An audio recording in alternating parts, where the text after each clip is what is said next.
Here's how to do a low lunge, Anjaneyasana. So I'm going to enter the pose from a plank position. I'll step my left foot forwards, lowering right knee, pointing the right foot, bringing the torso upright.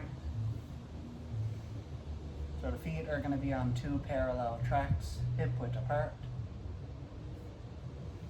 And you can rest your hands on your knee here.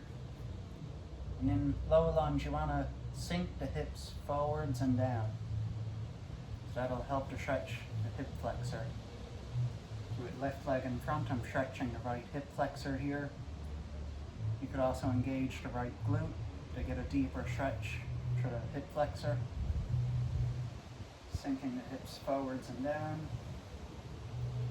Now the hands could be resting on the thigh. You could also lift the arms up overhead. So shoulder width apart, palms facing each other, or palms together, gazing either forwards or looking up towards the hands.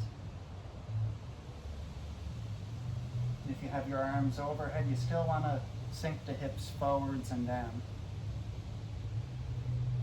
You could also go into more of a back bend, reaching the arms backwards.